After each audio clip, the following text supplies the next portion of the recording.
if you have somebody else taking care of the billing cycle and collecting from the client, what is the reason that we get into these messy issues with AR? Like, is it just human nature that they're not going to pay? I mean, they're not paying their cable bill, right? Like, Right. uh, is it poor process because we're not on auto pay? Like, what's happening with the lawyer that's different than anything else, like their rent or their cable bill, or I mean, their car payment? Like, there's so many other things they're making payments on that are, Right. happening and aren't, and this payment's not. What's really happening behind the scenes there?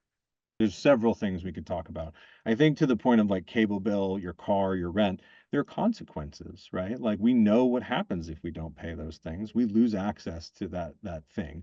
So I think one thing I coach a lot of attorneys on and operations staff on is you have to know your leverage, right? You brought this up at the top of the recording.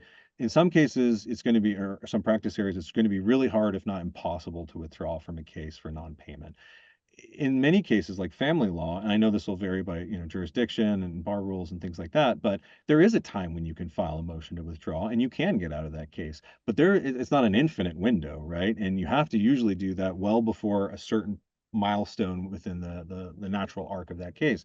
So something a lot of my family law clients tell me, and we work on all the time, is what are your leverage points? So when can you cut off the cable, right? When can you evict, right? I hate to say it like that, but it is the case. When are you going to stop providing services as such that they lose the benefits that you're providing them? So knowing your leverage and mapping that out really in parallel to what I consider, writing down your accounts receivable policy. When are you going to follow up? When, it actually goes even further back to like in your intake and in your sales process, if you like, setting expectations around cost.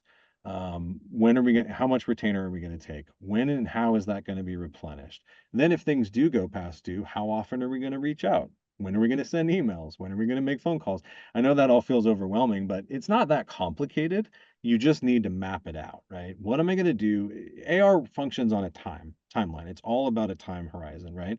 So at 5 days past due, how am I going to behave differently than 45 days past due? And I can tell you a lot of basic and kind of obvious ways to work in that, but each practice area is going to be different. Family law is going to have a very different timeline, right? Than kind of general or corporate counsel or transactional, folks and things like that. So, there's some kind of one size fits most sort of things that need to be in almost everybody's accounts receivable policy. And then there really needs to be a few obviously practice area specific things. But another thing, you mentioned the Clio report. The Clio legal trends report is even if you're not on Clio, it's a fantastic report filled with a ton of data, right? I think they poll usually around 1,000 law firms every time they go and build one of I these think it's things. So 2000 actually. is it more? Wow. Okay. So I Yeah. mean, like they had me at 1,000, and so it's a ton of data, and it's not necessarily about the tool. It's about how representative is the data, which is important. So what else is going wrong process wise? I think is quite frankly, how long it takes you to get the bill out the door. So last year, I was at CleoCon in Nashville. It was our first CleoCon. It was a really exciting time for us. We've been nominated as one of the best new apps. And CleoCon's a big show. Like that's a lot going on, and it's well produced. So, but then they announced that term lockup, right? I know you're familiar with this, Moshe, but for those that aren't, lockup is a representation of how long effectively it takes you to get paid for your work. We're talking from time tracked ultimately all the way through to getting paid for that work. And they broke it up in two smart ways, right? Two smart pieces, realization lockup and collections lockup. And even though my world as an AR guy and our world is very much focused on collections lockup, our golden stat is reducing that by 40% on average. Like that's a metric we align very closely with. But as the old saying goes, an ounce of prevention is worth a pound of cure, right? Like the realization lockup stat, I kind of have this hand. This is the 2023 number. They've updated it since I burned this into my brain. But the median firm was taking 38 days to get their bills out the door. So well over a month to issue that bill. Um, and then it was a median of 45 days, right, to get paid that Yeah, it's like collection. it was like 97 days total, right? The total, yeah, we're talking over a quarter, right? To from now, all the work you're kicking, you're busting your hump, right? As you said earlier, right now, Imagine getting paid for that in the quarter. No one goes into it thinking that way, but that's what the data shows. That's statistically likely to happen to you, right, listener?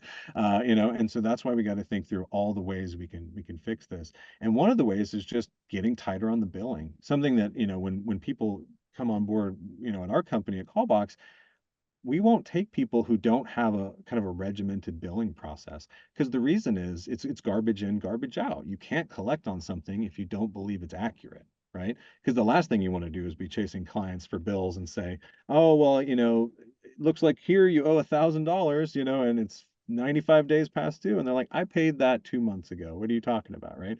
So cleanliness is really important for that. So yeah, getting the bills out the door.